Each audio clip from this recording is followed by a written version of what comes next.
How's it going? Good. I'm sure you were aware at some level, but of Josie's situation and kind of how that all played out. Yeah, I think obviously a lot of that is probably behind the scenes that we don't know. But I was kind of more just on the side of worrying about him as a human, and him going forward. So I think that was kind of the first thing on my mind. That's just something that it's a little bit bigger than football. So as far as how that goes with the contracts and all that, it's a lot bigger, than that for sure. Maybe not how you wanted to get here, but really elevates your spot on this defense. Could you address that? Yeah, it's like you said, it's definitely not the way. That's just how football is, though, And like I said earlier, you care about him as a human first and foremost, and it was great to get to know him and hopefully continue that relationship and maybe play again together someday once he heals up. So, but I've been in this role before, so it's not something that's new to me. So I'm excited to kind of take that opportunity and run with it. So. What have been your first impressions just coming into this organization? You have familiarity with everyone, but just in terms of what Dave Canales and Dan Morgan are trying to do too. Yeah, I think the first thing I noticed was the culture that we're trying to build and how they really try to get guys in here this offseason, and then the rookie draft class that really fit that culture and kind of build on what last season ended with and moving on from there for sure. We're kind of attached at the hip today. I know it's only been one day, but how much are y'all leaning on each other now that Josie's not here? Yeah, I love Trev, and I'm excited to play with him, obviously. And we have a great room.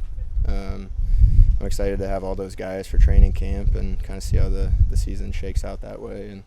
And that's kind of like I said, with football, there's guys that'll be in the room and out, but I'm just excited to play with all those guys in there this training camp. That was his number last year. Was there a conversation about that, or did he move on? Yeah, no, he wanted to move, I think 32. Well, I know 32 is his college number. 56 isn't necessarily something I'm super attached to, but it was available, so I just went with it. So. What would you want? 56 is great. I'm not probably too much of the flashy type to get a single digit as a linebacker, but 56 is a good linebacker number for sure. I'll take it. You had a big year last year. What was the key to that, and how would you describe your game or what you bring to this defense? Yeah, I think last year, just making the most of my opportunities and staying healthy the whole season. Football's a very physical game, so to be able to play a full season and play 2 playoff games and come out healthy was huge for me, and that's been, knock on wood, that's been consistent throughout my career. So I think I'm just excited to see what my role will be and where I can fit as a leadership role, being the green dot right now, and hopefully making the most of that opportunity, just like I've kind of done in the past. I haven't been necessarily given any opportunities, just kind of had to kind of take these and run with it. You mentioned being in this situation before. What's the process like when you find out in a hurry you're going to be in that role, and how do you adjust to that on the fly? Yeah, I think what's been nice is early in my career I was a backup, and it's really hard to be a backup and prepare every game like you're going to play and then not seeing the field. So to prepare like a backup but prepare that you're going to play, I think during OTAs was just something that I've done kind of my whole career. So it's still football. This is a scheme that I've played in this will be my 6th season in, so I feel comfortable in it. So I'm excited to, like I said, see where my role is that way. Christian, back on the Josie thing, did he talk to you individually?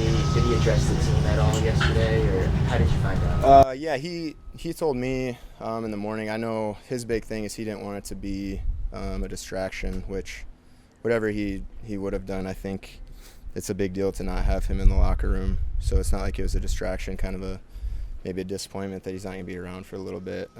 But I think he handled it about as best as anybody could. I don't obviously know the ins and outs of kind of what happened, but nothing but respect for him, and I think that kind of goes for the whole team and the organization. So, what's been your impression of the young edge rushers you guys have brought in? I'm excited to. It's been fun seeing him in OTAs. I'm excited to see him with pads on, kind of in that live setting. just because, yeah, they're very explosive, and I think they're going to make a lot of plays for us. From a franchise that's pretty much a perennial playoff team, what's the vibe? I know you've only been here since March, April. What's the vibe, though, around this franchise? I can tell that we're really hungry for success, and I think we're willing to sacrifice a lot to get that success. And I think it starts. You're not going to win against Jacksonville today, but I think the mindset's been, you got to take it one step at a time, and got to string together a few good days, and before you know it, the season will be here, and we got to be ready to roll. Good number of former Rams are here on staff and on the roster. How has that translated at all in terms of that atmosphere and attitude you're referring to? Yeah, obviously the familiarity has been awesome for me and for those guys, but I think to have guys that, everybody here is the best in the business. Every single team around the league that's the best in the business, so it's really about coming together as a team. So no matter where you come from, it doesn't really matter. It's what we can do this year and how we can come together as a team.